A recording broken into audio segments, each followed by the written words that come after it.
Hello ಮಕ್ಕಳೇ, welcome back to my channel. ಇವತ್ತಿನ ವಿಡಿಯೋದಲ್ಲಿ ನಾವು 3ನೇ ತರಗತಿಯ ಕನ್ನಡ ಪುಸ್ತಕವಾದ ಸವಿ ಕನ್ನಡ ಈ ಪುಸ್ತಕದಲ್ಲಿನ ಪಾಠ 13 ಹೊಯ್ಸಳ.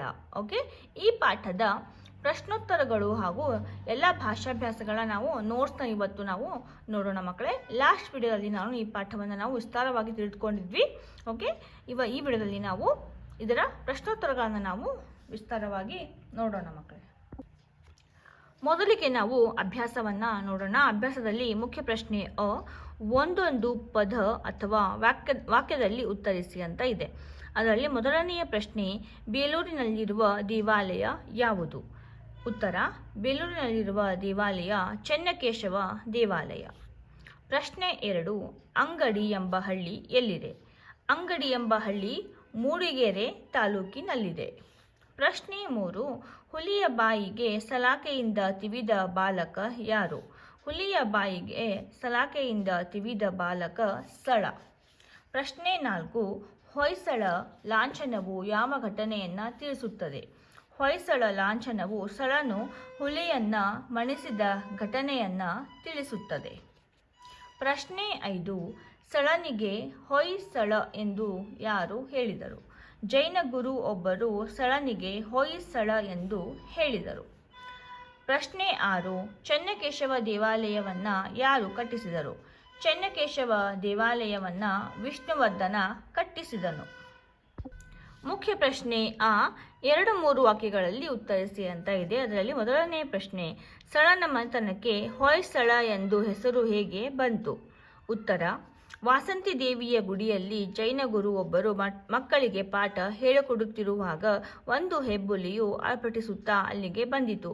ಗುಡಿಯೊಳಗಿದ್ದ ಶಿಷ್ಯರು ಹೌಹಾರಿ ಹೆದರಿ ಓಡಿ ಹೋದರು. ಶಿಷ್ಯರಲ್ಲಿ ಒಬ್ಬನಾದ ಸಳನು ಗುರುಗಳ ರಕ್ಷಣೆಗೆ ನಿಂತನು. ಗುರುಗಳು ಅವನ ಕೈಗೆ ಒಂದು ಕಬ್ಬಿಣದ ಸಲಾಕೆಯನ್ನು ಕೊಟ್ಟು ಹೊಯ್ಸಳ ಹೊಯ್ಸಳ ಎಂದು ಕೂಗಿ ಹೇಳಿದರು. ಸಳನು ಹೆದರದೆ ಆ ಕಬ್ಬಿಣದ ಸಲಾಕೆಯಿಂದ ಹುಲಿಯನ್ನು ಕೊಂದು ಹಾಕಿದನು. ಈ ಘಟನೆಯಿಂದ ಸಳನ ಮನೆತನಕ್ಕೆ ಹೊಯ್ಸಳ ಎಂಬ ಹೆಸರು ಬಂತು. ಪ್ರಶ್ನೆ 2, ಜನರು ಸಳನನ್ನು ತಮ್ಮ ದೊರೆ ಎಂದು ಒಪ್ಪಲು ಕಾರಣವೇನು? ಉತ್ತರ, ಸಳನು ಹುಲಿಯನ್ನು ಮಣಿಸಿದ ಸುದ್ದಿ ಗ್ರಾಮದಲ್ಲೆಲ್ಲ ಹರಡಿತು. ಗುರುಗಳು ಈ ವೀರನನ್ನು ನೀವು ನಿಮ್ಮ ದೊರೆಯನ್ನಾಗಿ ಮಾಡಿಕೊಳ್ಳಿ, ಇವನು ನಿಮ್ಮೆಲ್ಲರನ್ನ ಕಾಪಾಡುವನು ಎಂದರು. ಈ ಕಾರಣಕ್ಕಾಗಿ ಜನರು ಸಳನನ್ನು ತಮ್ಮ ದೊರೆ ಎಂದು ಒಪ್ಪಿಕೊಂಡರು. ಪ್ರಶ್ನೆ 3, ಹೊಯ್ಸಳರಿಂದ ನಿರ್ಮಾಣಗೊಂಡ ಪ್ರಸಿದ್ಧ ದೇವಾಲಯಗಳು ಯಾವುವು? ಉತ್ತರ, ಬೇಲೂರು, ಹಳೆಬೀಡು ಹಾಗೂ ಸೋಮನಾಥಪುರ ದೇವಾಲಯಗಳು ಹೊಯ್ಸಳರಿಂದ ನಿರ್ಮಾಣಗೊಂಡ ಪ್ರಸಿದ್ಧ ದೇವಾಲಯಗಳು. ಮುಖ್ಯ ಪ್ರಶ್ನೆ ಈ ಮಾತನ್ನ ಯಾರು ಯಾರಿಗೆ ಹೇಳಿದರು ಬರೆಯಂತ ಇದೆ. ಅದರಲ್ಲಿ ಫಸ್ಟ್ ಒನ್, ಗುರುಗಳೇ ಅಲ್ಲಿ ಕಾಣುತ್ತಿರುವ ಊರು ಯಾವುದು? ಈ ಮಾತನ್ನ ವರುಣನು ಗುರುಗಳಿಗೆ ಕೇಳಿದನು. ಈಗ ಸೆಕೆಂಡ್ ಒನ್, ಈ ವೀರನನ್ನು ನೀವು ನಿಮ್ಮ ದೊರೆಯನ್ನಾಗಿ ಮಾಡಿಕೊಳ್ಳಿ. ಈ ಮಾತನ್ನ ಗುರುಗಳು ಗುಂಪು ಗುಂಪಾಗಿ ಬಂದ ಗ್ರಾಮದ ಜನರಿಗೆ ಹೇಳಿದರು. ಥರ್ಡ್ ಒನ್, ಭಲೆ ಸ್ಥಳ, ಒಳ್ಳೆಯ ಕೆಲಸ ಮಾಡಿದೆ. ಈ ಮಾತನ್ನು ಗುಂಪು ಗುಂಪಾಗಿ ಬಂದ ಗ್ರಾಮದ ಜನರು ಸಳನಿಗೆ ಹೇಳಿದರು. ಮುಖ್ಯ ಪ್ರಶ್ನೆ ಕೊಟ್ಟಿರುವ ವಾಕ್ಯಗಳನ್ನು ಸರಿಪಡಿಸಿ ಬರೆಯಿರಿ ಅಂತ ಇದೆ. ಇದು ಅನ್ಸ್ಕ್ರಾಂಬಲ್ ಮಾಡಬೇಕು. ಇದು ನೋಡಿ, ಇಲ್ಲಿ ಈ ದೇವಾಲಯವು ನಿರ್ಮಾಣವಾಗಿದೆ ನಕ್ಷತ್ರಾಕಾರದ ಜಗುಲಿಯ ಮೇಲೆ ಅಂತ ಇದೆ. ನಾವು ಇದನ್ನು ಸರಿಯಾದ ವಾಕ್ಯವನ್ನು ರಚನೆ ಮಾಡಬೇಕು. ಇದು ನೋಡಿ, ಇಲ್ಲಿ ಈ ರೀತಿ ನಕ್ಷತ್ರಾಕಾರದ ಜಗುಲಿಯ ಮೇಲೆ ನೋಡಿ, ನಾನು ನಂಬರ್ ಹಾಕಿದ್ದೀನಿ ನಿಮಗೆ ಅರ್ಥ ಆಗಲಿ ಅಂಥೇಳಿ. ಫಸ್ಟ್ ಒನ್, ನಕ್ಷತ್ರಾಕಾರದ ಜಗುಲಿಯ ಮೇಲೆ ಈ ದೇವಾಲಯವು ನಿರ್ಮಾಣವಾಗಿದೆ. ಈ ದೇವಾಲಯವು ನಿರ್ಮಾಣವಾಗಿದೆ. ಈ ರೀತಿ ನಾವು ಅನ್ಸ್ಕ್ರಾಂಬಲ್ ಮಾಡಿ ಬರಿಬೇಕು. ಸರಿಯಾದ ವಾಕ್ಯ ರಚನೆ ಮಾಡಬೇಕು. ಈಗ ರಕ್ಷಣೆಗೆ ನಿಂತನು ಗುರುಗಳ ಸಳನು. ಸಳನು ಗುರುಗಳ ರಕ್ಷಣೆಗೆ ನಿಂತನು. ಥರ್ಡ್ ಒನ್, ಹುಲಿಯನ್ನು ಕೊಂದ ಸುದ್ದಿ ಸಳನು ಹರಡಿತು ಗ್ರಾಮದಲ್ಲೆಲ್ಲ. ಸಳನು ಹುಲಿಯನ್ನು ಕೊಂದ ಸುದ್ದಿ ಗ್ರಾಮದಲ್ಲೆಲ್ಲ ಹರಡಿತು. ಈ ರೀತಿ ನಾವು ವಾಕ್ಯವನ್ನು ಸರಿಯಾದ ಕ್ರಮದಲ್ಲಿ ಬರೀಬೇಕು ಮಕ್ಕಳೇ. ಮುಖ್ಯ ಪ್ರಶ್ನೆಯು ಈ ವಾಕ್ಯಗಳು ಸರಿ ಇದ್ದರೆ ಸರಿ ಎಂದು, ತಪ್ಪಿದ್ದರೆ ತಪ್ಪು ಎಂದು ಗುರುತಿಸಿ ಅಂತ ಇದೆ. ಫಸ್ಟ್ ಒನ್, ಸಳನು ಹುಲಿಯನ್ನು ಕಂಡು ಹೆದರಿದನು. ಇದು ತಪ್ಪು. ವಾಸಂತಿ ದೇವಿಯ ಗುಡಿಯಲ್ಲಿ ಜೈನ ಗುರು ಒಬ್ಬರು ಮಕ್ಕಳಿಗೆ ಪಾಠ ಹೇಳಿ ಕೊಡುತ್ತಿದ್ದರು. ಇದು ಸರಿ. ಬೇಲೂರಿನಲ್ಲಿರುವುದು ಚೆನ್ನಕೇಶವ ದೇವಾಲಯ. ಸರಿ. ಗುರುಗಳು ಹುಲಿಯನ್ನು ಕೊಂದರು. ಇದು ತಪ್ಪು. ಹುಲಿಯನ್ನು ಕೊಂದವರು ಯಾರು? ಸಳ ಹುಲಿಯನ್ನು ಕೊಂದನು. ಇದು ಸರಿಯಾದ ಉತ್ತರ. ಸರಿಯಾದ ವಾಕ್ಯ ಇಲ್ಲಿ ಗುರುಗಳು ಹುಲಿಯನ್ನು ಕೊಂದರು ಅಂತ ಇದೆ. ಇದು ತಪ್ಪು.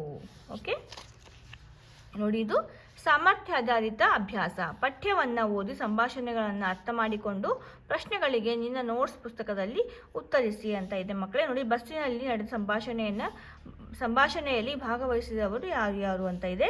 ದೇವಾಲಯದ ಪ್ರಾಂಗಣದಲ್ಲಿ ಯಾವ ವಿಷಯದ ಬಗ್ಗೆ ಮಾತುಕತೆ ನಡೆಯಿತು ಅಂತ ಇದೆ. ಹೊಯ್ಸಳ ಲಾಂಛನದ ಬಗ್ಗೆ ವಿವರಣೆ ನೀಡಿದವರು ಯಾರು ಅಂತ ಇದೆ.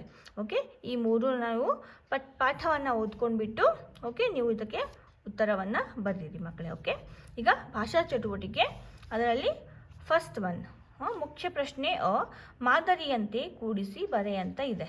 ಓಕೆ, ಮಾದರಿ: ಹಣ ಪ್ಲಸ್ ವಂತ ಹಣವಂತ, ಧೈರ್ಯ ಪ್ಲಸ್ ವಂತ ಧೈರ್ಯವಂತ, ಬುದ್ಧಿ ಪ್ಲಸ್ ವಂತ ಬುದ್ಧಿವಂತ, ಗುಣ ಪ್ಲಸ್ ವಂತ ಗುಣವಂತ, ಶೀಲ ಪ್ಲಸ್ ವಂತ ಶೀಲವಂತ, ಛಲ ಪ್ಲಸ್ ವಂತ ಛಲವಂತ.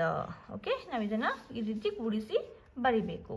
ಮುಖ್ಯ ಪ್ರಶ್ನೆ ಆ, ಕೊಟ್ಟಿರುವ ವಾಕ್ಯಗಳಿಗೆ ಸೂಕ್ತ ಲೇಖನ ಚಿಹ್ನೆಗಳನ್ನು ಹಾಕಿರಿ ಅಂತ ಇದೆ. ಓಕೆ, ಫಸ್ಟ್ ಒನ್, ಆಹಾ ಈ ಜಲಪಾತವು ಎಷ್ಟು ಅದ್ಭುತವಾಗಿದೆ. ಓಕೆ, ಆಹಾ.